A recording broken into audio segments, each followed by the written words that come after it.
Davies in the middle.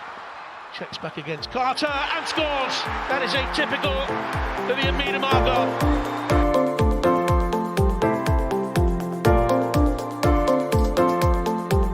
Quickly gets it back again. Oh, what a goal!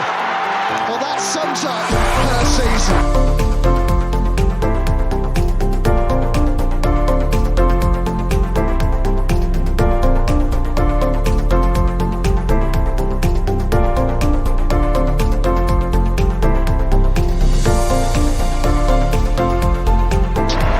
The Gunners are WSL champions.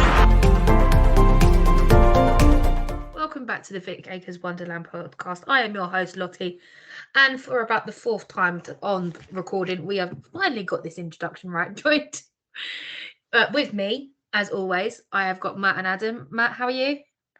I'm good, thank you. How is everyone? Yeah, I'm good. I'm good. I'm just happy to proudly announce that there is no curse on the No More Red kit, but we'll get into that a little bit later. Adam, how are you? I'm well. It's good to enjoy an Arsenal win. It's been too long, but it was a good weekend for the Arsenal, thankfully. And I think those of us who went to Meadow Park had a good time in different ways. And I'm looking forward to picking apart what happened. A little bit debatable. I got there nice and early, and there wasn't enough stewards. Put it this way, I didn't see the first half. I didn't even see the goals. I did have I had a very, very good view of the second half, which I'm quite happy about. And just before we get into the Arsenal v the Hornets, we've got a bit of news for you. The best awards were live the other night. Alessia Russo and Amanda Ilestead went. Russo was named in the FIFA Pro World Starting 11 alongside Mary Earps, Alex Greenmans, Lucy Bronze, Ella Toone, Kira Walsh and Lauren James. I've got a really bit of an awkward question for you boys. Is there anyone in this team that is particularly missing or should not be there? Okay, I'll have a swing. Based on what we saw in the Champions League, Eve Pyle, who was great for Wolfsburg, and Pop, the pair of them, were key. I know we have a bit of joke about Pop and so for Wolfsburg and Jen Beattie, but she was a great striker and one of the reasons Wolfsburg got so far in the Champions League. No mention of her, and she did score at the World Cup with Germany more than once. So I think there was a question mark why she is not in that in that roster. Pop definitely. Goalkeepers, I think with Earps, she is very popular. I think there was justification there, but I think the other nations, I think of maybe like Panos or Arnold, maybe had a great World Cup with the Matildas. Defenders, no Lottie Wubben-Moy, which is quite frankly criminal. No, that's unfair. I think Greenwood absolutely and Bronze. The problem is if there is an overabundance of England players. I think that's what we can mainly agree on. And I think the fact that Ella Toone is in there and some of the players who would have been in midfield for Spain aren't. I think it's Bon Mati is the only Spanish midfielder in there. And considering how strong the Spanish midfield was at the World Cup, I quite frankly think that's criminal. No Hermoso or Pateras, etc. Yeah, some odd choices, but we know when it comes to these sort of award ceremonies, there's little logic behind it. It's just a big popularity contest. Yeah, I think there's a couple there that you could probably say that do they really deserve it? There was some that had injuries, some of them didn't have really strong seasons, but I think were helped quite a lot by the World Cup. If I'm being honest, I think the only reason Olga Carmona is in that 11 is because she scored the only goal in the final.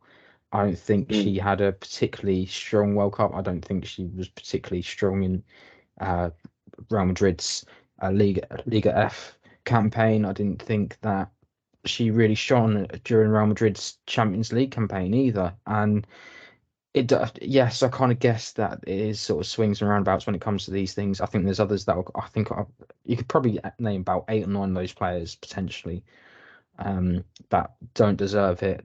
If you're asking for players that potentially missed out, I don't think Amanda Ilestedt will have got there. I would have imagined maybe Wendy Renard, because of how Leon did in the end. Maybe if you're going to take a centre back for England, I would probably suggested Millie Bright because of the fact of that how strong Chelsea did last season, as well as the semi-finals and things like that. Kira Walsh was in there, which was great to see. A player that a lot of people don't seem to understand how good she is now finally getting that recognition. But yeah, there's a few questionable choices, but I'm not too sure. I'd need to go through the list to say definitely these are my 11.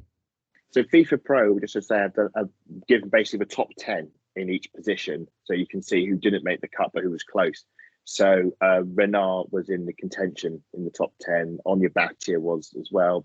Paredes was as well. Oshwala, Caroline Graham-Hampson. Caroline Graham-Hampson is a player who should have been much further up the ranking with Barcelona. When you see Norway's again another exit from another major tournament in the group stages was the issue. If you go talk about World Cup progression, Lauren James, brilliantly talented player in the WSL, but domestically CGH achieved more. Won the Champions League. Lauren James didn't. Lauren James hardly featured at the World Cup. But I think you could argue the toss in quite a lot of these players, unfortunately. And that's the great thing about football. It's all about debate. If we all agreed on it, there'd be no Vic Akers Wonderland podcast. So it's Oh yeah, we tend to agree a lot, don't you think, guys? We do, unfortunately. But we also challenge each other, which I do really enjoy.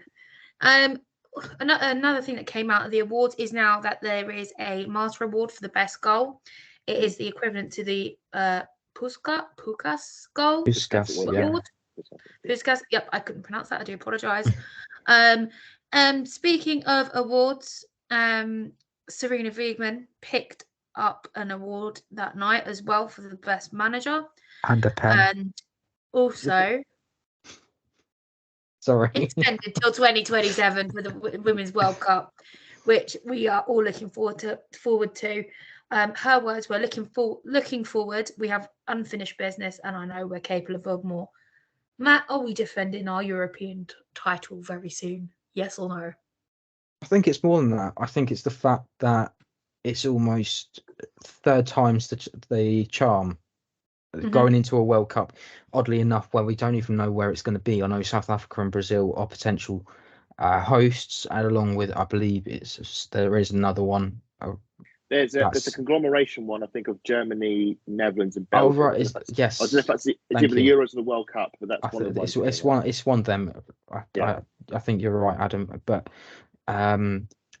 it would be nice that wherever it is, potentially, I'd like to head over to Brazil for a World Cup and enjoy the opportunity that they have over there. Although Africa is also a nice continent as well, it would be nice to potentially get the African ball rolling over in South Africa as well, African as well. So both of them will be great, but for England's sake, I would like us to be able to go over there and say, right, this time it's us. It's not the American arrogance. It's Serena's going to go, this is my last chance with you lot. I imagine it's going to be a last chance for a lot of them as well. 2027 is the Hawking now in 3 years' time. Potentially, it's Mary Earp's last time. It's Millie Bright's last time. It might be Kira Walsh's last time. We definitely know that. I would speculate that Lucy Bronze will probably be retired by the end of that. But there will be other players that will be just. Alex Greenwood is another one as well.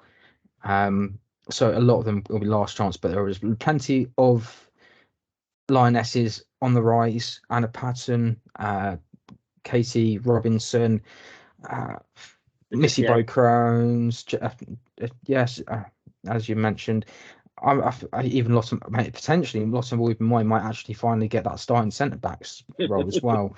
But I think it's nice that we've got this goal setting now that we're aiming to achieve. That then say where we were with the men's, where we go, okay, we'll get to the quarterfinals and that's it. We won't go. That's the expectation. Not expected to go anymore. We're now demanding more of the team, and the team are demanding more of themselves, and that's come a long way. And we have to thank Serena for that. We also have to thank the FA for that, for pushing that. And we also, I think as well, the fact that the WSL has also been pushed because we've had some talented players throughout the years come into the leagues and really make this league really well developed and help not just the UK players but other players around them develop and make it a really solid league week in, week out. No, definitely. I couldn't agree with you more. Speaking of the Lionesses, we will have fixtures in February, and we are awaiting confirmation of the fixtures / venue. 2 of those fixtures will be somewhere abroad. Speaking of internationals, one of our international stars has received Swiss Player of the Year, and that is the only Lia Wälti. She shut down rumours of her leaving the Arsenal this year. She, in an interview, she's here to stay. She says she's got another 3 years on her contract. Adam, how are you feeling about that? Mixed. It's great news. Okay, if she stayed, fantastic news, brilliant player. I was chatting about this with some friends, and I think the key thing is it's an impossible question to answer, because if someone, and I'll throw this to both of you, if let's say obviously you want to stay, you say you want to stay, fantastic, and let's hope that's the case, and I hope we see Lia Wälti for the next 2-3 years because she's amazing in that midfield, and we do miss her when she's gone. But let's say hypothetically a player does want to leave. Say, I know, if you're great, Robin van Persie going into the last year of your contract sort of situation, and the person says, "Are you thinking of leaving the club?" You're not going to say, "Yes, I am," are you? You're not going to. Yeah, that's a very good point. You'll piss off the fans. Excuse my language. You'll annoy them, exactly, and you will ruin your own position in the club, because the club will go, well, if they're thinking of leaving, I'm not going to pick them. I'm going to pick other people, and all of a sudden you're losing your value. So you have to cement your position in the club and say, no, I'm here to stay. So that's you always take these sort of things a pinch of salt. Now, people obviously wanted to stay, will take that as a green light that she's going to stay, and let's hope that is indeed the case. But for me, it doesn't quite quell the rumour just yet. I think you have to look beyond that. At the moment, it's all smoke and mirrors as these things are. I fully expect her to be here at the end of the season. After that, I don't know. Yeah, no, it is smoke and mirrors. But if the reality, if you think about it, Real Madrid don't really play for players. They pick them up on frees. So exactly. I can't see her going to Real Madrid. Yeah, she might want to go to a good club. So yeah. Yeah. There's going to be plenty of interest for Lia. There's not many players that do things like her. If I'm honest, I could see it potentially going over to Lyon, reigniting with Danny van der Donk. I think that would be quite a very effective partnership, along with I'm going to forget the American midfielder, Lindsay Horan. Lindsay Horan. Yeah, I could imagine that. Just throwing out there. I could just see that working, because Lia would be the defensive midfielder that would give Dan the role to go and attack and defend and really put her foot on the line, as she always does. At this moment in time, though, it is essentially the ball is in Arsenal's court. So if anyone does want to go, hey, we want to talk about transfers and things like that with you in the summer, for example, let's say Leon throw a load of money in and Arsenal accept that. Arsenal can accept that and go, right, okay, we're covered, because we would essentially, that's an option to then say that Cara Cooney-Cross, Victoria Pelova, Kim Little and Katrine Kuhl all can fight for that same spot, but there isn't the need of, say, what's the best way? There won't be as much of a need for, say, Katrine Kuhl to go out on loan like she is at the moment, and she did really well, actually. Just say that on Saturday against Aston Villa, but it's just, I think it's protected. We're starting to protect the players. We're not saying, right, you're on the last year anymore. We need you to make a decision now or later. The decision is made up within the last 18 months. If they want to stay or if they want to go, if they change their mind, just go back to Noel Moritz, not playing enough. She then decides, right, okay. She took Christmas break and she just turned around and said, I need to leave. I need to make sure that I'm getting game time. And she's now got playing for Villa. So it's a case of there's a lot more trust with the transfers now, with the players, the staff, the manager as well, and Jonas and Claire Wheatley, who's running everything. I think you could be seeing a change in the market. I was going to say, because for years it's always been players run down their contract and then move elsewhere. It's very rare you'd buy a player. It's very rare you sell a player. That's why the record fee for players is, I think it's less than $1 million. I don't think we've even hit $1 million yet. It's like 500 or 600,000, something like that. It might well be that we are now leaning towards. Sorry, I feel like all of our women, doesn't matter what team they play for, they're all underpriced. Oh, they're shouldn't 100%. give them around for free. Yeah, but we know with time that will grow. We nearly paid that record-breaking fee for Russo, but instead we took her for free. Good for free, but I think the free transfer market exists in men's football, and will always will do.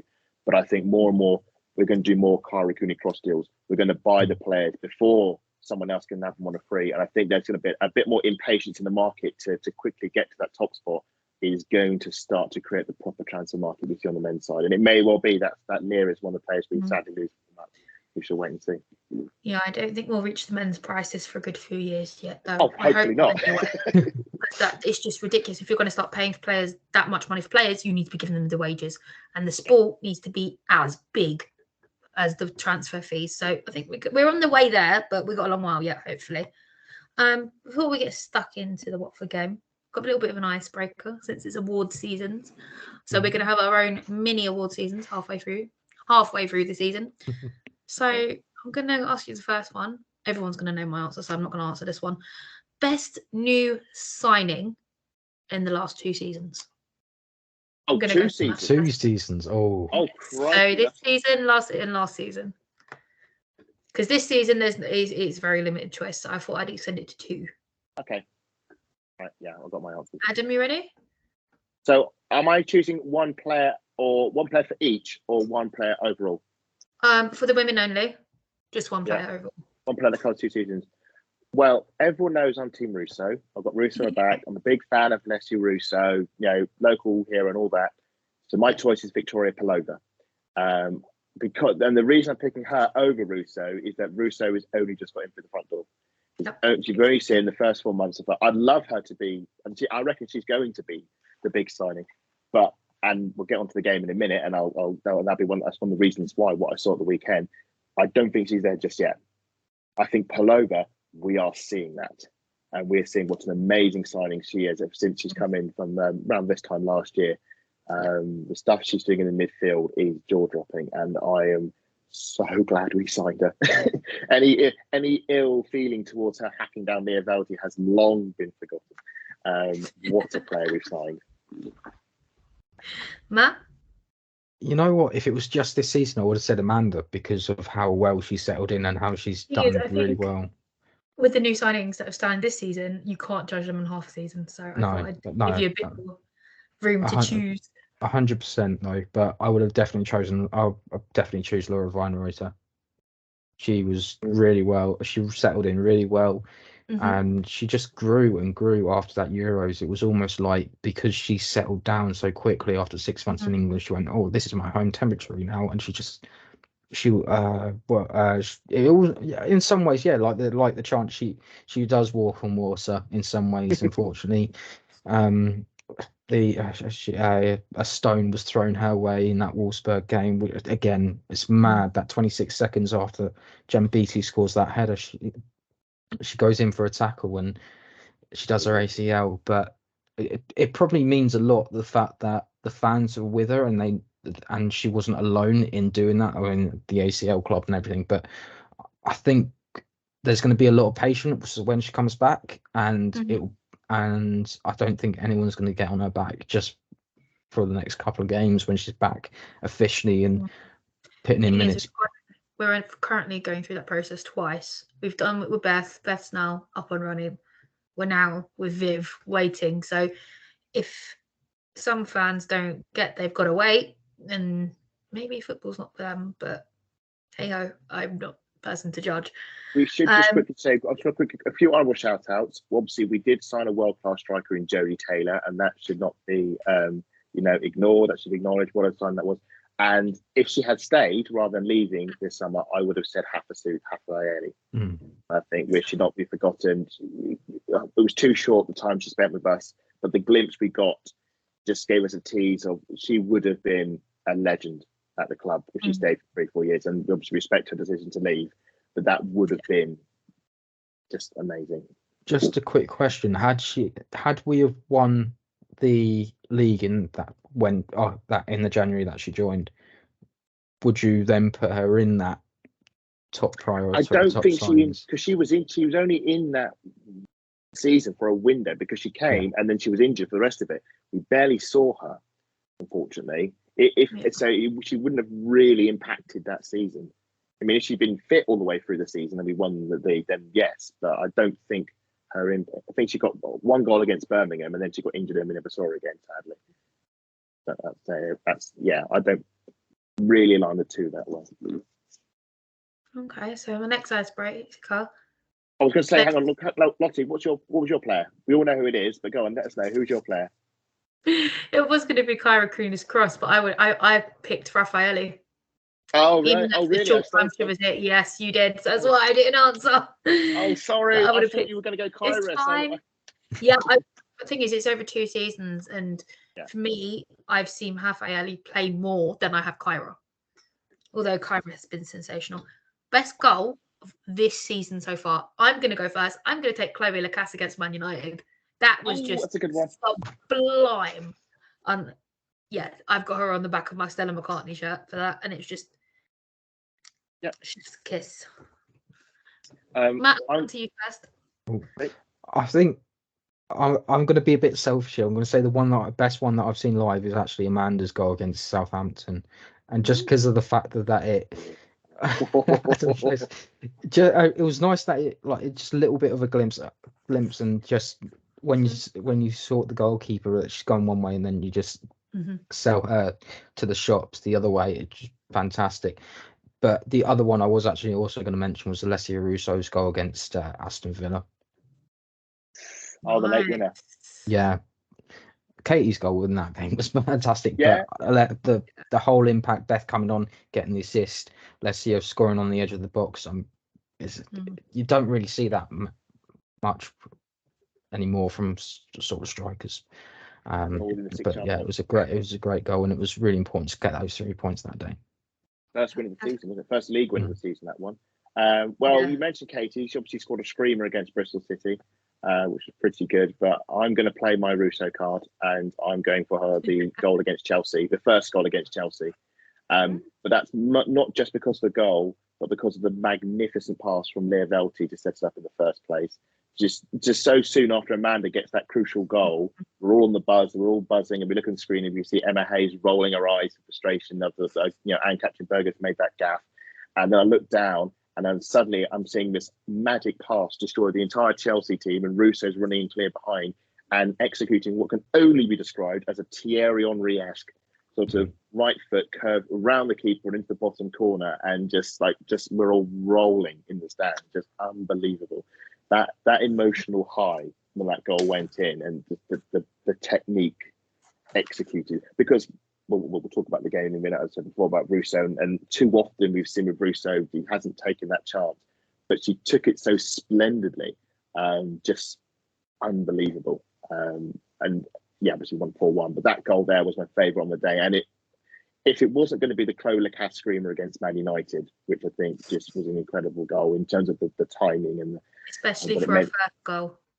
First goal for the club, getting it at Man United, just when it looked like we chucked, a good result away. That saved our bacon and sort of prevented us losing what would have been 4 league games in a row over 2 seasons, which isn't great.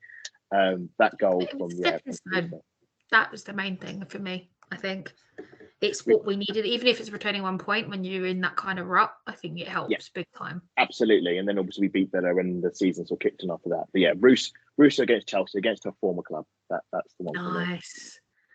Nice. Right, now we're gonna get stuck into what we were actually here for. So on the lineups for the Arsenal, we had Zinsberger, Fox, Ilestead, Wubbemoy, McKay, Palova, Wälti, Mead, Miedemar, Ford, and Russo. On the bench, we had BT, Leonardson, Mornham, D'Angelo, Lacasse, Blackstenius, Cadena, Cooney Cross, and Williams. For Watford, we had Goldsmiths, Maywald, Reed, Henson, Leon, Harbert, Georgiou, Fife, Wilson, Haynes, and Ajimang. And I've forgotten to write their bench down. I do apologise. Here, don't worry. I can read it off here. It's Lafayette, Fleming, and McLean, Davison, Baptiste, Johns, Rossiter, Head, and Palish. Oh, brilliant. Thank you very much, Adam. I do apologise. It's me keeping in a rush getting ready. Thoughts on the Arsenal lineup, first of all? We got it catastrophically wrong. Emily Fox makes her debut. Yes.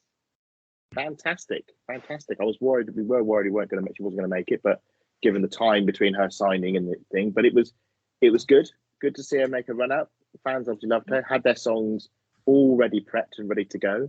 And it was good to see her make her debut, and it was almost a perfect game to do it. Yeah, I think that was kind of the worry, is that if you didn't know whether or not she was going to be eligible to play because of the deadline, I thought originally was supposed to be last Saturday. It turns out it was this Saturday because Everton and Aston Villa played on the Saturday. It was an odd kickoff. I think it was at the 12:30 kickoff. Yeah. Wasn't Cool announced pretty much on the same day that she played, or it felt like it. Yes, because it was really weird because it was all done by 9 o'clock, wasn't it? So we'd signed Fox, and then they announced Katrin Cool and Madsen as well. So it's definitely an odd one, but at the same time, at least these rules are there and that we sort of know about them. Whereas in the past, these rules sort of would have been hidden, and you wouldn't know whether or not these sort of players would be eligible for this until you turned up to the ground. We should say that Arsenal have been dealt a points deduction for fielding an ineligible player before. That has happened, and it's cost them Champions League football because of it. That is, So wow. If you look in the history books, we got done for a points deduction for fielding an ineligible player in a league game, and we finished third. It happened in the men's FA Cup this season. One of the players was brought back from a loan, and then they were fielding in their replay, and then so one of the non-league clubs went through because of that result. But it happens. And it's scandalous that the clubs made that mistake because it's fake stuff. But thankfully, there were no shenanigans on this one. It was a clean debut, as it were, and I think we all rather enjoyed seeing her play. Yeah. Oh, no, absolutely. Speaking of lineups, though, I do want to touch on our three loanies who did start against the Arsenal. Yes. And I've got to give all of ourselves a pat on the back because we all said Michelle Ajimang would score. Let's be serious. Yes. What are the thoughts on the performances from our three loanies, Reed, Harbert, and Ajimang? Do you want me to go first, Adam? Yeah, you go for it, Matt. Yeah, you. I think the reason you're asking me is because you want me to talk about Lia Harbert and Casey Reed. Casey Reed is a fantastic player, very much capable of doing that Leah Williamson long ball over towards the wingers, and she's also capable of playing as a defensive midfielder. And in this game, she did really well. She was making the tackles. She wasn't afraid to make those tackles and blocks. She was playing really well, and I wasn't surprised that she just elevated her performance a little bit. Lia Harbert, it was a bit odd because usually with Lia Harbert, you usually see her on the ball quite a lot, and she's able to get the ball rolling, get that midfield started, and obviously she had to do a lot more defensive work, and it was a bit harder for her. But I think, if I'm honest, she's going to look back on that and she's going to realise, okay, there's things now that I can look back on and reflect and try to make sure that I am doing these things properly. And I think the great thing is as well is that I think people might have known this about Michelle was given a post-match interview, and she said it was really great to see that Viv talking to her and told her congratulations on the goal and everything like that, and was just giving her a little bit of advice as well. And I imagine that's what great players do. It's not just Viv, it would be unfortunately Kim was injured for this game, but if Kim was, she would probably been talking to the girls. I think they obviously all like each other and are friends on some level, and they really enjoy each other's company, and they love to be talking to each other and be whether it's on the pitch or off the pitch. I'm sure Taya as well might have been having a few words with them afterwards and everything as well.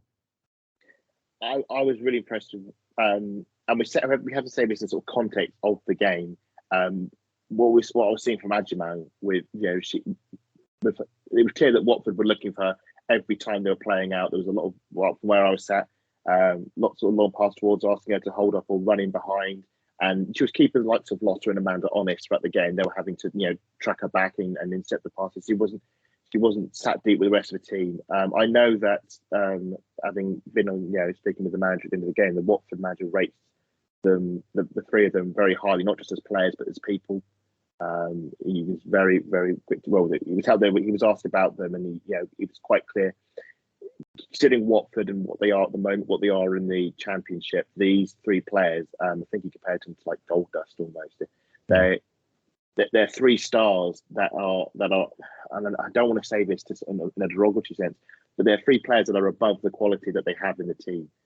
They are the stars of the team. These three loanees from Arsenal. There was an interesting side note that apparently the players, the three loanees, because of the way Watford are based, they're based next door to London Colney. So the players were actually training with Arsenal when they found out they'd actually be playing against their own sort of group, which was obviously quite interesting. I expect Adjiman to score. Unfortunately, I did. Well, we'll probably get onto it a bit later on. It wasn't in the way I'd hoped she would score. I was hoping or thought maybe we would be more congratulatory of her goal, but I could think because of the manner in which she scored, I think there was a greater annoyance around the situation. I think Adjiman was a bit sort of like annoyed herself. It didn't feel very positive. There was no celebration from her, which take it which way you want. But I thought it was a good moment for her because obviously she's a very young talent. Last time I saw her, she was playing against Wolfsburg in the Champions League semi-final. For emergency reasons. I hope this isn't the last we see of her. I hope we see her at Meadow Park next season. I think she's got a very bright future, and I think she did herself credit on the day. Right, absolutely. 6 minutes in, Beth Mead plays the ball into Palova. She drove the strike outside the box. The ball gets away from her. Away from Goldschmidt at Russo's feet, and she was in the right place at the right time for once, and she got it into the back of the net. Whole of the North Bank lit up. I couldn't quite see what had happened, but what did it look like from the media box, Adam? Oh, well, I'm glad you just happened to mention that, Lottie. Yes, I was not sat in my usual. I was not sat with you. I was sat elevated up amongst all the media. It was an amazing experience, which I'm very grateful for, and I'm hoping I might get a chance to do so again in the future. I got to do my first press conference. That was very nervous. Yes, I got to stand with Jonas and the Watford manager, and that was standing with other journalists who know what they're doing, and me, who has not a clue, and I'm just trying to look like I fit in, and failing to do so. But very grateful. The view, it was good. It was a great shot from Palova, good touch from the driver, the keeper, and it's a goalkeeping error.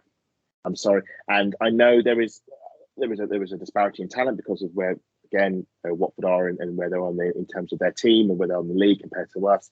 But you have to say it as it is. It's a mistake by Goldsmith. She has to take that, and if she's going to bounce it down, she has to bounce it down back into her gloves to take the sting out of it, which is normal to do. She doesn't do that. She fumbles it, it bounces loose, and it's credit to Russo. It's that striker's instinct that something may happen. It's something, it's being in a position to, if should something happen, I'm there to snaffle it up, and it's great instinct from her. And yes, she does score, and it's a great start. And I was talking to I was in the media. My fear was we had an FA Cup game against London City Lionesses about 2 seasons ago. It was a wretched, awful game. We only scraped through 1-0, and I was thinking, I want us to be fit, firing, and like we did against Leeds, just keep that score counter ticking over. And got the early goal, and it's like, okay, we can relax now. Let's play our game. We're better than a Watford team. Let's open them up and let's get some goals on the board. And from that early goal, it did bode well. Just on that, yeah, for goalkeeping error, definitely, because it looks like she's gone to catch it. She realises there's too much power, so she's Yeah. tried to push it down onto the floor, and hopefully it goes out play, or it goes for a corner, or just hopefully it I just think tips she's around trying the to bounce post. it and reclaim it. I think she's trying to do like a pat down to bounce and catch it. Yeah, things like that though is that you never know with, especially a pitch like Meadow Park, is that the ball can go anywhere. It's not a flat surface. It's a bit bumpy here and there, and things like that. There's no, that could have quite easily just flapped over her and gone straight into the back of the net, and then it would have gone down as an own goal. You're right, Adam. Alessia is in the right place at the right time, just making sure she's following through as good strikers do, and the fact that she didn't give it up, because it looked from where I was sitting. Unfortunately, I was sitting at home. It looked like it was very much near the line, so I imagine there was only a couple of meters in it before it went out of play. So Yeah. it was great that she was able to score from such a tight angle, even if it was just about one defender on the line as she scored. But it's great instincts, and don't fault her for that. Oh no, absolutely not. I mean, sometimes you do sit there and wonder on how on earth has Leslie Russo missed that with the quality of striker she is. But then you always also look at the other flip side, going, she scores worldies, and that goal wasn't quite a worldie, but she was in the right place, right time for me. Yeah. And I want to see a few more of those from her, as well as the worldies that keep coming from her. So 6 minutes later, I can't remember if it was a throw or a corner that was won by Emily Fox. Short corner routine. It was a short corner routine. Yeah, it was a corner. Okay, thank you very much. Palova allowed the ball to roll the ball over to her, over to her, then over to Wälti. And Wälti sent it home to the bottom right corner for her third goal for Arsenal. Matt, I'm going to let you have this one. She's your favourite. What did you think? I have to say this was fantastic work from Victoria Palova as well, to actually, because it was great short corner routine, and as Kate McCabe's coming in to swing it, sees Victoria, and then and Victoria's just gone, right, okay, I see. It's great to see things like that being done, because it's always the element of surprise. You don't expect it, so no one's picking her up. She's got time to place it and hit it into the back of the corner, and this is now the first goal that she has scored that the second goal, because I wasn't there the first time around, but first time I wasn't there, and you both got to see Lia Wälti score. So first goal at Meadow Park. Yeah, first goal at Meadow Park. That's always a good thing to get off your back as well, especially after being at the club for so long. Not to point sort of things, but there was a couple of times last season when Noel Moritz nearly scored. And you just kind of think, what if you had scored? That's a little bit of a memento that you have for your time at the club. Unfortunately, didn't happen for her. Now Lia Wälti's got one. I kind of hope that we have a few more of these, so the likes of Leia Cordina, and some of the other players that haven't scored yet or just recently signed, they do get on the score sheet. Yeah, I must confess. But firstly, I should say with Noel Moritz, she got 2 goals against Palace in the cup tie, but no one would have seen it because it was during lockdown. It was in FA Cup time. I didn't even know. Someone had to tell me. I thought she hadn't scored a goal either. And I was like, really? Oh, right. Okay. I didn't see this Wälti goal. I actually mostly missed it because what happened previously is that Fox had run down the wing and won a corner. And I was busy just typing up my notes because I was in the mirror to what happened to help for later. So saying Fox, good attacking run, winning the ball. That's what we want to see from Fox, if those attacking runs. So I was just typing it up, and I just looked up, and suddenly Wälti's on the edge of the D, curling the ball into the corner. So I had switched off as much as the Watford defence. Thankfully, I was able to catch a replay later, and it's superb. And the brilliant bit is the pass that Palova steps over. Although for some reason, I think actually Palova gets gifted an assist for it. Oh no, it's been changed. Sorry, it has been changed. It was originally Palova, it's now Mead. So Mead makes the pass. Palova steps over.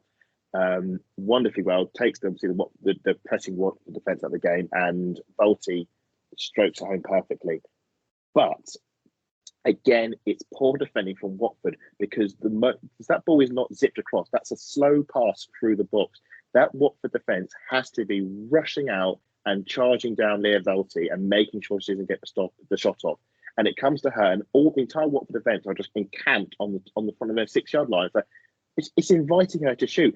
Did they not see her goal against Liverpool last season? She can score from there, and she punishes them deservedly so. It's poor defence from them. They switched off at the corner. They didn't see what Arsenal were trying to do. It's a very clever set piece routine. Not sure we'll see it again because obviously other teams should be wiser to it. But again, it's from Watford perspective, it's not good defending, and they shouldn't allow a player of Wälti's quality that time to pick a spot. Although the technique to curl it in bottom corner is superb.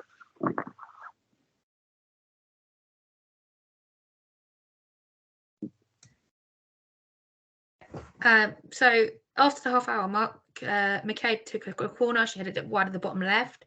Before Leslie Russo had another opportunity to make a brace. Later on in the second half, Vivian Miedema pulled back the ball from her right and hit it for the first time, but it hit the crossbar, meaning that we went into halftime 2-0 up despite the dominant performance in possession and chance creation. What were your thoughts on Viv's performance in that first half? Are we seeing Viv back on form slowly once we get it in the net, Adam? So, mixed feelings at half time because for the first sort of 10, 15 minutes, I think it was the first, we were 2-0 up after about 12 minutes we were 2-0 up. And I thought we had a good pace to what we were doing. The goals were happening, and it was great. And then we just stopped scoring. We fell into this trap of we just lost the ability to score. And I think Viv had a volley, should have scored. Russo should have scored 2 more. Viv had, there was one where the goalie was out because Mead managed to rob the ball on the halfway line. Ball fell to Viv in the middle of the park. Has to score from there. I expect her to have her technical capability to score from there. There were some nice touches in the box, the way that she was able to beat some of the defenders 1v1. Mm-hmm. And I have to sort of juggle these two mindsets because, yes, okay, so firstly, Viv's come back from an ACL. It's going to take time for her to recover. Fully agree with that. And she needs the match minutes, and she's getting them. And I think we're seeing some very interesting combination work with her and Russo, which is great to see. Someone of Miedema's technical capability working behind someone like Russo with the high press and creating opportunities. Fantastic. Our press was good in the first half.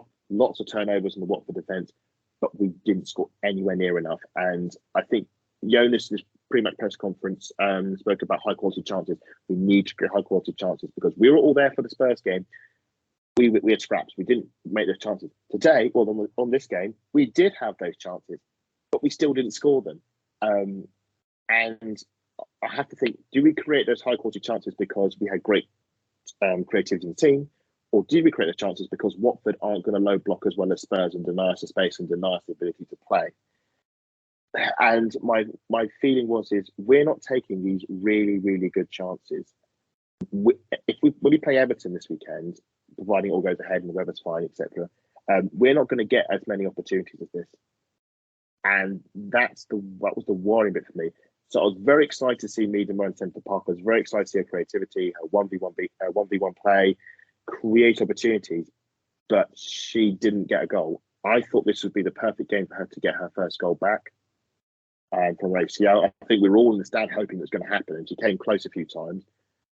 But before I hand over to Matt to give his viewpoint, I do wonder how much she, and it's not to say that Miedema doesn't care, but how much does she actually care about the fact that she has or has not scored? Because she's all about the team and she wants the team to win. And her personal accomplishments, getting her first goal back, I don't know how much she really wants that. And I think her higher priority is the team winning and the team doing well. And that's why she likes setting up players. And I think that's why a lot of the time when she's got the ball in the box and we're all screaming, shoot, she's looking to pass to Ford or McCabe because she thinks it's a better player to get that goal rather than her. And yeah, that time did infuriate me a few points.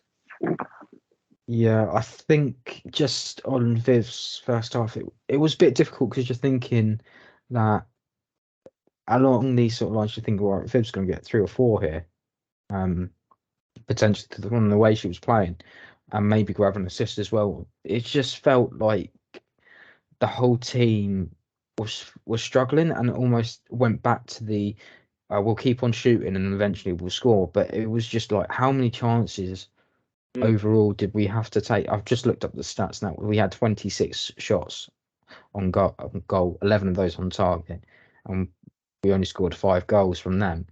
So on the average, I think it's averaging about roughly every three shots we scored, maybe even less. But we need to make sure that we are more clinical. We're going to come up against teams like Tottenham, the game against West Ham last season where we got 0-0, and there's going to be plenty of other games where that's going to happen, and we're going to need to make sure that we take those chances.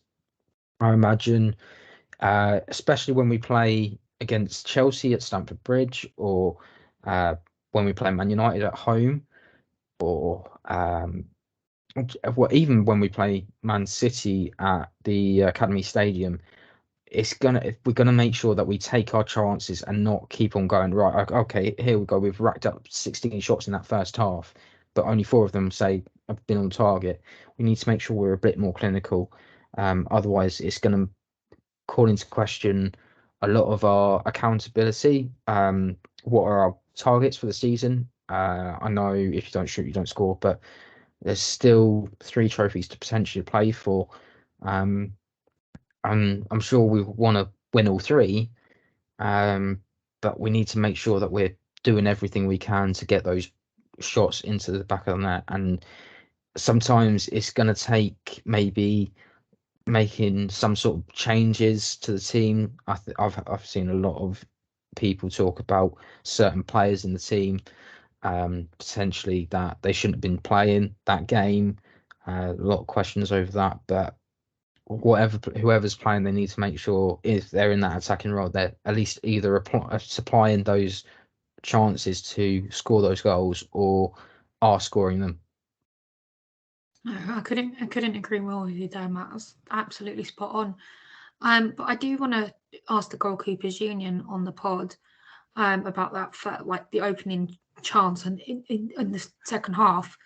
Beth Meath crossed in for Caitlin Ford at the far post, but Goldschmidt did well to close the angle down and force the corner. I feel like through the second half, sorry about that, something just fell off my desk.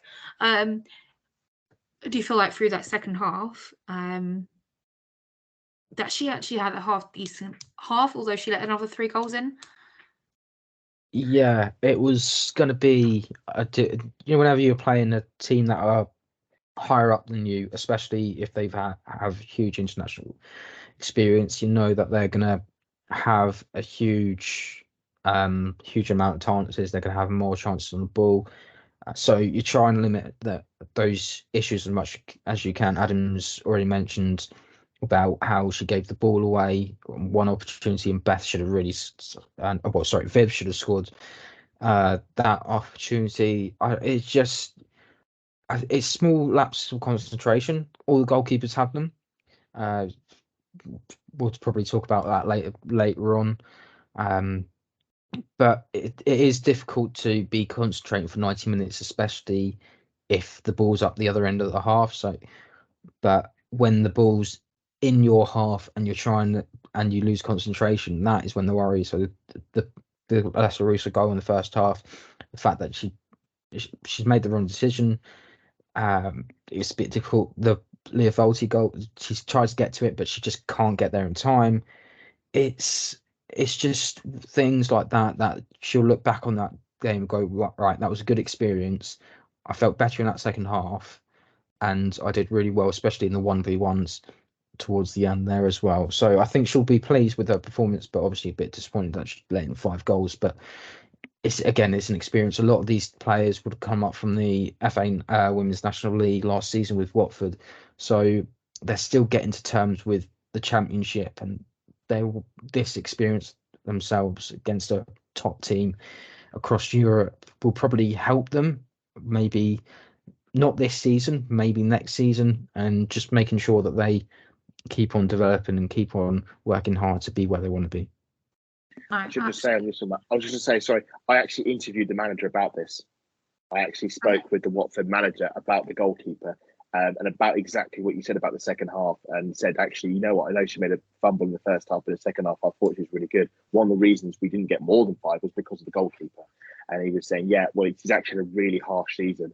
As if you look at the benches, they didn't bring a sub goalkeeper with them. They didn't have. She is the only goalkeeper they have in the team at the moment, the Watford. And she's had a few. I was speaking to somebody else who knows Watford a bit better than they said that she hasn't had a great season. She's had a few wobbles as well. I mean, Watford have only won one game this season, and that was away at Charlton. But she was saying, she was brave on the ball in the second half, which I agree. And you think, she had great character to have. And what I thought was a pretty competent second half. I think the goals that did go in, I don't blame her for. I think the goals that she did what she could. The save from Ford, brilliant. And there were some really good saves later on from the subs, which we'll get on to. I think fair play to her. No, absolutely. 64 minutes. Miedema, Ford, Russo, and Lia Wälti make way for Leonards and Mornham, Lacasse, Blackstenius, and Cooney Cross. Instant impact sub, Stina Blackstenius. Palova played the great ball through, which is smartly dummied by Mead, allowing Stina to run on goal and tuck the ball beyond the on-rushing Goldsmith into the bottom left corner. First touch of the game, and it's a goal. Yeah. I mean, should she be starting by now? Well, this is the thing. We thought she would start. And this thing, we actually called the starting lineup completely wrong because we all thought it'd be a heavily rotated side. But now you went full strength. And I suppose when you haven't got a midweek game, you can afford to. But at some point, Jonas has got to have the courage to be able to play without starting McCabe and without starting Mead and without starting Russo and play the other forwards he has at his disposal, like Lacasse, like Blackstenius. I was surprised she didn't start this game, but I thought bringing her on was a really good move. Gave Watford a different prospect, a player who was going to be running in behind on the passes, and I thought she took that very well. And it was just we'd had a built-up of frustration of not getting that third goal after such a good start, and that goal going in, Postino, very well taken. Lovely dummy by Mead, by the way. It was like a roles reverse from the Wälti goal when Palova stepped over Mead's pass. This time Mead stepped over Palova's pass, and Stina slotted away. 3-0, and it was sort of like okay, now we can relax. I think that might have been where the team went wrong because I think the whole team relaxed, and I think it went a bit wrong after that. Yeah, you could say that, but we did say Michelle Adjaman was going to score, and she did.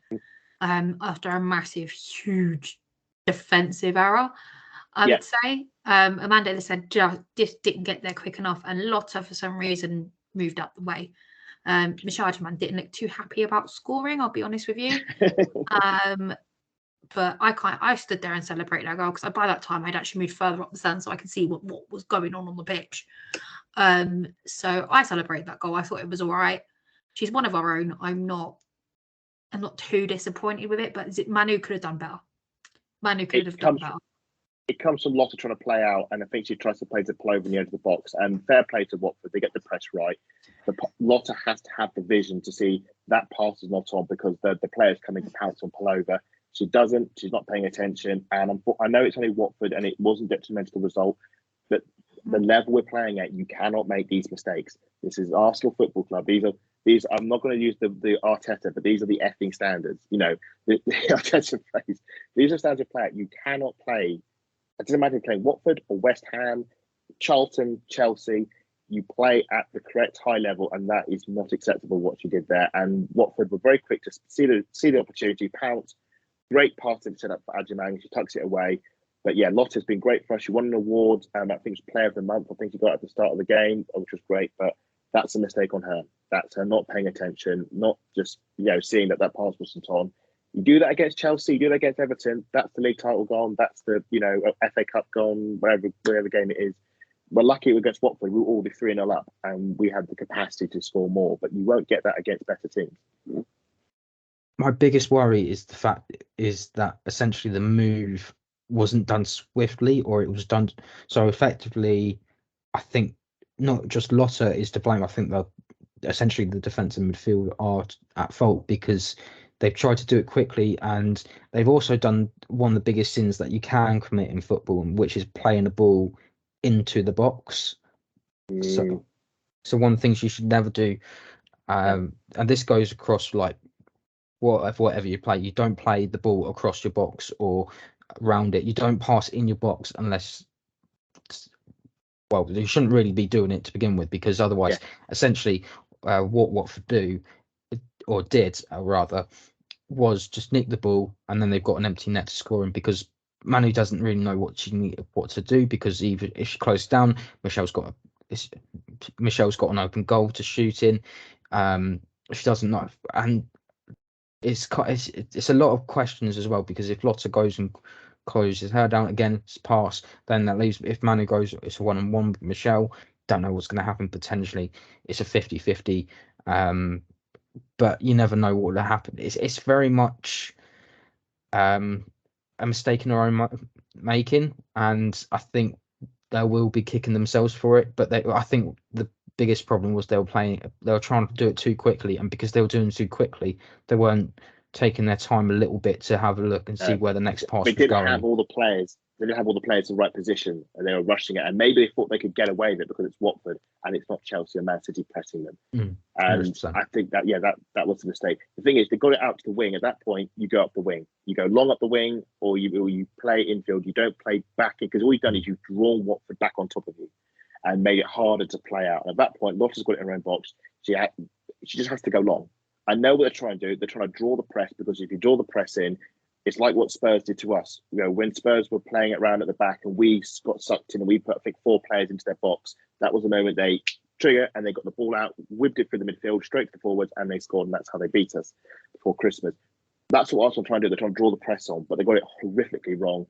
Watford were alert to it, and Adjaman got her goal. I thought we'd have all celebrated it. I was discussing about the loan players, because that's a few really athletic after Rossi's piece was on the 3 loan players, and we were having a good chuckle the fact that it's Adjaman who scored. That's a great bit for the article, but it was all our own making, and that was infuriating. Yeah, no, I completely with you there, Adam. 3-goal lead was restored with Katie McCabe corner, and we finally got to, myself and Adam finally got to see an Amanda Illistead header straight through. Very good friend of the pod did capture the photographs of the header and then the ball going into the net. So if anybody does want to check out that, they're on my Instagram. But yeah, Adam, you were closer than I was on that view. It was good. Something header. It was sort of a series of corners, sort of cracking the pressure. The annoying thing was, this is going to be a weird tangent, but this is experience of being in the media room, and also obviously, I suppose by extension, you understand. With no scoreboard, you didn't really know how much time was actually left in the game. So the only points of reference I had was the scoreboard on the BBC website telling me when the goal scorers were, going against the notes I had made saying what time on the clock, the world clock was when we scored, and then sort of trying to calculate the difference and think, okay, well, there's a 5-minute gap there. So actually, I'm looking at the time and it's like quarter, but it's not actually quarter, because actually we got.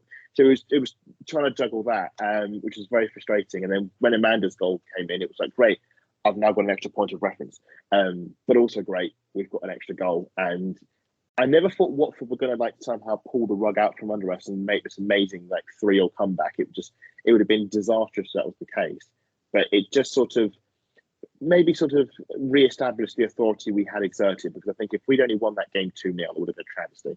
If we'd only won the game 3-1, it would have not been a fair reflection, I think, of the game, because we were much better than them in terms of everything up to the final third. And I think it was 86 minutes. I think it was 5 minutes to go, it was 3-1.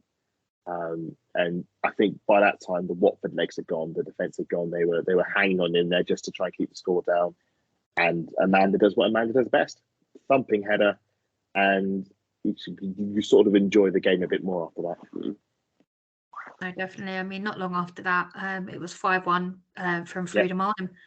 Again, another Stina Blackstonius assist. She's had a goal and 2 assists through this game, which was a lovely line. It was actually a really nice cross into the box. Leonardo Mornon's first touch was just really, it was precise, and then it was just bang in the back of the net. I mean, Matt, what did you think of Marlon finally getting her goal after her previous attempts during the second half? Again, I think the right word to use here is scattergun. She's been a scattergun in the past, where she's had shots and they've been blocked, or they've gone wide, or they've gone over, or she's done the wrong thing and shooting instead of passing it into someone else. This time she just makes no mistakes. She wants to get that goal. I think she was feeling a bit of pressure that if she didn't score soon, she wouldn't feel as comfortable as she normally is, or show that form that she had last season. But hopefully she kicks on with that. I think it was a great time for her to score as well. I mean, it's great to be able to say we've got these goals now, and that's a little bit of a boost when you come up against Everton this week. Should say it's good to get on the score sheet after the winter break. It's good to quickly get back on the score sheet and get in that rhythm. And I think the likes of Stina and Frida, it'll good. We're back in the frame. Oh no, absolutely. I mean, it's the second win in a couple of days. I saw Arsenal win from the Tottenham game, and it just feels good to start 2024 the right way. I was at the academy game on Friday. They beat Middlesbrough 1-0, and we beat Watford in the No More Red kit, which I believe now is not cursed for the women, at least anyway. I was thinking that when left the ground, it clearly wasn't the kit; it was the players all along. Yeah, no, exactly. And that wraps up our Watford game. We are now qualified for the 5th round in the FA Cup. Really quite excited. Was there any particular team, guys, that you wanted to take on before we go through the fixtures? Yes. It would have been Charlton away. Yes, not Charlton at home. I just really fancied that. I've been to Charlton before. I do like their ground, so I fancy Charlton. I didn't want to play in the big teams. We can play them we play them twice a year in WSL. I want to play someone different when it comes to the cups. I want to Charlton. Yeah, I want to. Freya Godfrey did really well. In her last night, she scored. It was more that my cousin's a Charlton fan, so I wanted to bring him along. But no, they got Spurs. No Charlton. We're all Charlton, right? Yeah. I went to Charlton also because of Alessia Russo used to play for Charlton back in the day. That's where she went to Academy of Excellence. So Charlton have got a bit of pedigree with the FA Cup as well. They've actually won the Women's FA Cup before. We used to play them back in the old days, early 2000, 2010s, around that time. So it would be nice to sort of reacquaint ourselves with them, but wasn't to be. I would have quite liked to have had Newcastle not gone out. I would have been quite nice to go over there. Had Sheffield United not gone. Everton away would have been a good one, but again, you're talking about, imagine Everton this weekend, Everton say in a couple of weeks' time, and then Everton towards the end of the season. It's all right towards the end of the season, but when you play, it's one of the worries I have with the fixtures. Like when we played City in the Conti Cup semi-final, and then we played City at the weekend because that was the rearranged fixture. It bugs me because essentially you're gonna win one of those games essentially. Yeah, a bit like Tottenham before Christmas. Exactly that. Yeah. If there was only one probably other team that I would probably take, and that's Nottingham Forest. I think they would have done really well there. I probably wouldn't have if we'd have drawn Southampton. I probably wouldn't have done that. Just because that would have been my trip, but I think there was plenty of other teams that we would have faced and gone, let's have a good go here. But that draw was, I don't think we were expecting that, were we? No.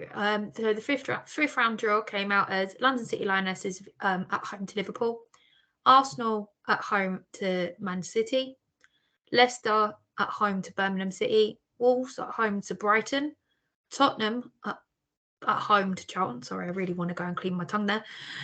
So Nottingham Forest v Everton. Nottingham are at home, Southampton are at home to Manchester United, and Chelsea are at home to Crystal Palace.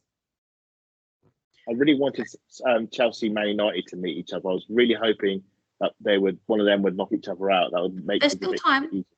There's still time. There's still time.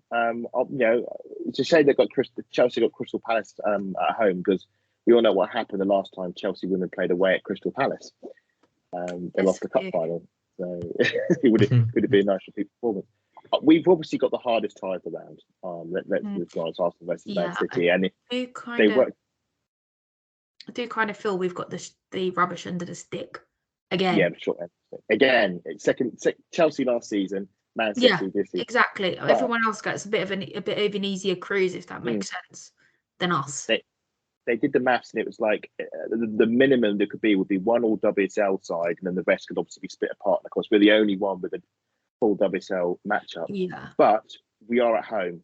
and that might just give us the edge, because when it comes to Arsenal, Man City, whenever they play each other, their home team usually wins in all competitions. Yeah. So that might just give us the edge. And we have played them at home this season, thankfully, and that went well. Though Man City did play very well on the day. That was a really close game, and we got a bit lucky at the end. Although we obviously got a bit unlucky with the penalty miss, and maybe things even out. We've got a chance, but as I said earlier in the pod, we've got to take the chances when they come. We can make chances, and we hopefully will make chances against Man City.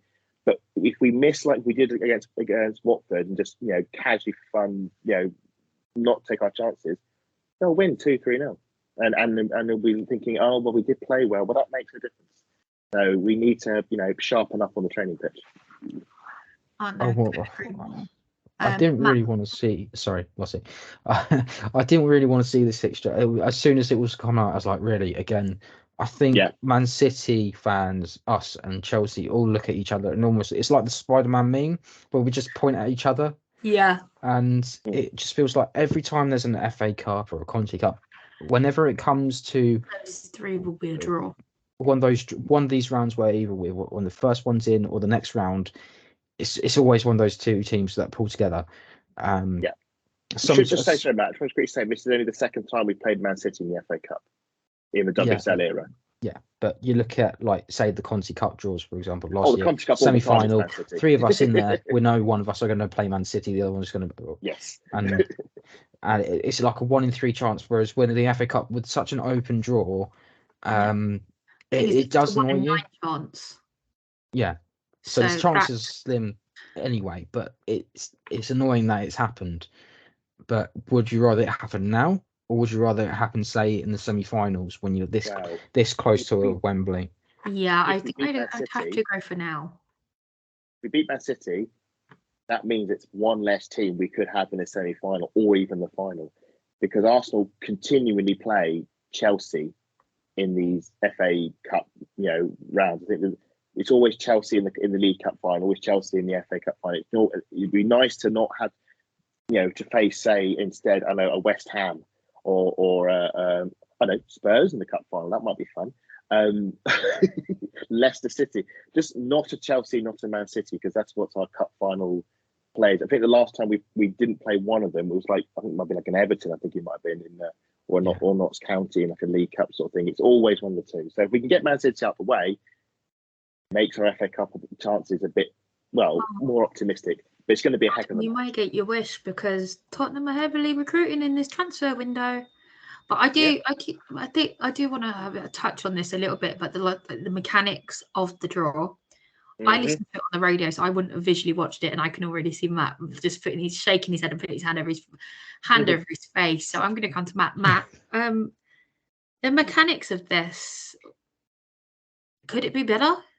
Yes, 100%, and essentially so that those that were international, not in the UK, were able to watch it. It was on the radio, but they were also showing it on BBC iPlayer, which where 5 Live is part of BBC. But essentially, what was happening is you had Shay Given and Abby McManus. Sorry, I've said that wrong. Abby McManus. Mm-hmm. And then you had a guy in the middle with the bag, and then they were both drawing from the bag. Now, when it comes to draws, I know it sounds really weird when you look at like UEFA or the World Cup, and you have all these fancy balls. They make it a little bit of a show and dance. Well, when it comes to the FA Cup, it's been more of a tradition to have a big bowl out, be able to show all the balls, make sure that everything's nice and well presented. And it just feels so weird that you see the women's show or not the women's show, the women's FA Cup, just here's a guy in the middle with a bag, and you've got 2 former pros just pulling the balls out left, right. It doesn't look professional. It feels very amateurish. Like, I remember when I was little, I used to play with like Subiru sets, and I'd draw names out of a little bucket and things like that to make it feel like it was feel that kind of experience. And it kind of reminded me of that a little bit. It's very poorly done, and I don't think this is the answer. I think we need to find a way where we can whether it's like they do with the League Cup in the men's, where after say Arsenal play Man City, the draw is going to be conducted. Just stick around, and then we'll have that for you. And it's say Farrell Williams, Alex Scott's calling it, and then you have maybe it's Anita Asante as well on the sidelines, big bowl, and then they're pulling the names that way. That would probably make it a little bit more fair, and it'll probably draw a lot more interest. And in the FA Cup is a huge part of our history. It's a lot of magic as well. You look at over the years. I look at the team, and I could probably go on a tangent about broadcasting and all sorts here because of what happened with Southampton. If you want just short story, Southampton played Ipswich a couple of seasons ago. Last minute, Hey Rendell goes up for a header. Their goalkeeper scores, equalises, game goes to penalties, and nobody would know anything about that because there was no footage, unless it was on. But luckily, some fans recorded it, so they've got the footage. And it's things like that where you look at, we've got all these superstars, but we've got very amateur ways of bringing the FA Cup and the Conti Cup together, and it needs to start. We need to have bigger production values and bigger ideas, and it's helpful when you have Sky, but you've only got that for the WSL. You haven't got it for the Championship. You haven't got it for the FA Women's National League, and so on. You need, everything needs to be put into like a pot and just say, look, you need to be more professional with this, and this, and it feels very much like at the moment everything's very amateurish and still make like 5 years behind where we are, and we're rapidly growing with the attendance and everything, and it does frustrate me with things like that. And I know Adam's got strong feelings on like how it was presented as well, so I'll let him talk about it as well. Yeah, I was going to say, so I watched the thing on iPlayer. Now I've watched this draw happen before. These sort of draws happened before, so it works both ways. So the previous round was done by the Counter Press podcast. This is not to throw shade on the Counter Press podcast. They do great stuff for the women's game, and it was a great thing for them to do the draw. That's fine. But for me, I'm agreeing with Matt. The draw should be done by when you have the host in the empty studio or at Wembley with two ex-pros standing with the podium with the two bits either side, and it's number one. And for those of you listening on a podcast, I am miming drawing FA Cup balls out of the draws. Yeah, we see it with the men's all the time. And when I was watching the men's draw, I was thinking, this is what I want for the women's team. Why not do both at the same time? Not obviously at the same time, but let's do what this is the men's draw, and now we're doing the women's draw, because the schedules are more or less aligned now. I think it's the point actually where I think last season the men's and women's FA Cup games were happening on the same sort of weekend. But instead, what it is the men get this fancy one, and then another last season. Yeah, and then this bag gets. I think last season, I think it was like the morning show or something. It was like a random TV show, breakfast show, wasn't it? And then they were delayed, wasn't it? It was delayed for about 45 minutes, which made it even worse. For those of us wanting to watch the FA Cup, watch the FA Cup draw, we have to tune to a show that we've no interest in and wait until our moment comes. We get the draw, and then we can tune out. Now, I get why they do it, because then it raises awareness of the sport, of the draw, etc., and it's great reaching new audience, blah blah blah. And in fact, the men's do occasionally do their draw on the one show. But the whole setup, I think, it's a hangover from a previous era when that's what the FA Cup draw was. It was as a small box which you pop little balls out from a bag. I think it needs revamping. I don't know when it'll happen, but I would like it to happen at some point. Oh, you're on mute, Lottie. You've muted yourself. Oh dear. Oh dear. Oh dear. All right. Sorry, guys. Bombshell. Yeah. I'm really sorry, but this is all we've got time for tonight. We will be back on Friday for our Everton preview, and we will see you soon. Good night.